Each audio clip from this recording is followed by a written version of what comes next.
हाँ जी प्लीज, जिसको भी जो डाउट है प्लीज पूछते जाएं। इसको क्लास मत समझो, ये तो एक इंटरेक्शन है आपस में पेरेंटिंग के ऊपर। हाँ जी प्लीज। और भी है कोई इनके अलावा तो हाथ खड़े करें प्लीज।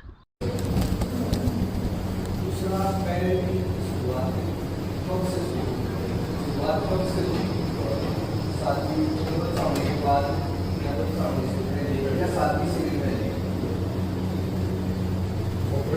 हाँ जी, आप सब ने सुना, बहुत ही बेस्ट क्वेश्चन पूछा है भाई साहब ने कि पेरेंटिंग होती क्या है। पहली बात तो ये, नंबर दो होती कब से है। तो ये दो क्वेश्चन हो गए भाई साहब के, और ये हर पेरेंट्स को जानने की जरूरत है सही मायने में। और अब बात करते हैं कि होती क्या है, उसके बाद बात करेंगे कब से शुरू होती है। तो जो ये दूसरा क्वेश्चन है कब से शुरू होती है, ये आप तीन पार्ट में डिवाइड कर सकते हो इसको।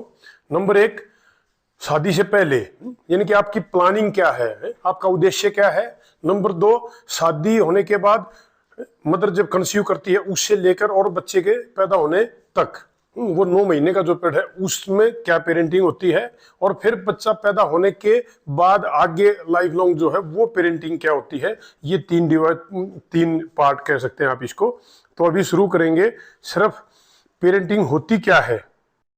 तो बात है पेरेंटिंग की कि पेरेंटिंग क्या होती है।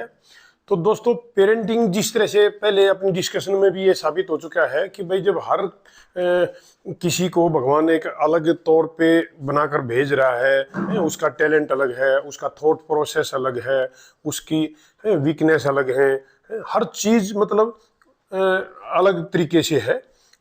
तो हम मैक्सिमम पेरेंट्स की समस्या क्या है, हम बच्चे को वो बनाना चाहते हैं जो हम हैं, जैसा हम चाहते हैं, जो हमारे दिमाग में आता है, जिस तरह की चीजें हमें अच्छी लगती हैं, जो कैरियर हमें अच्छे लगते हैं, जिस तरह की आदतें हमें अच्छी लगती हैं, वो चीजें हम बच्चे के ऊपर थोपना चाहते हैं। जबकि यदि हमें ये समझ में आ जाए कि हो सकता है आपके बच्चे में वो काबिलियत ना हो आप जितनी, या कई बार ऐसा भी देखा गया है कि बच्चा आपसे कई गुना ज्यादा इंटेलिजेंट है और कई गुना ज्यादा टैलेंटेड भी है, तो आप अपने जैसा क्यों रखना चाहते हैं उसको।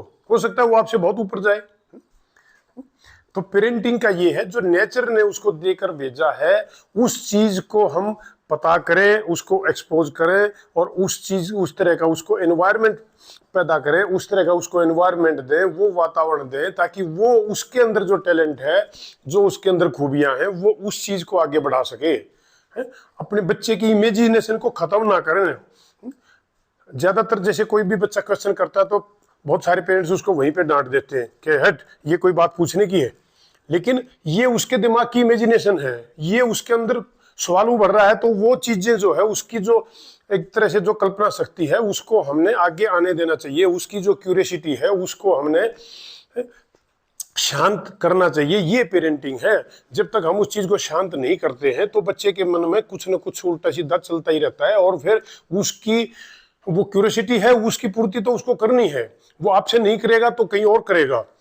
हो सकता है बहुत बार ये भी देखा गया, जैसे सेक्सुअल कोई भी चीजें हैं, यदि उस तरह की कोई बात पूछता है तो हमारे समाज में ये धारणा है कि बच्चे के सामने इस तरह की बात नहीं होनी चाहिए। और अब उसके बाद में होता क्या है कि जब आप नहीं बताएंगे, आप उल्टा सीधा गोलमोल सवाल का जवाब देंगे, तो उसके बाद में बच्चा, उसके तो मन में है उस बात को जानने का, तो वो क्या करेगा, किसी और से पूछेगा, अपने कुलीग से पूछेगा, अपने जो फ्रेंड सर्कल है उससे पूछेगा। और सबसे दिक्कत वाली बात क्या है कि उनको खुद इतना ज्यादा नॉलेज नहीं होता, तो वो फिर उल्टी सीधी बात ही तो बताएंगे, जो उनके पास नॉलेज है वो वही बताएंगे।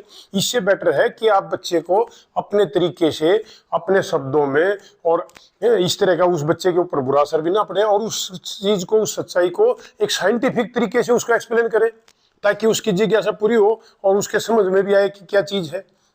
तो कोई भी चीज जो है उस बच्चे को, पेरेंटिंग का यही एक सबसे बड़ा समझने का तरीका है कि भाई उसके अंदर है क्या, उसके बिहेवियर को देखो, उसकी एक्टिविटीज को देखो, वो किस तरह की चीजें पसंद करता है, क्या करना पसंद करता है, किस तरीके से करना पसंद करता है। ये बहुत बड़ी बात है समझने की।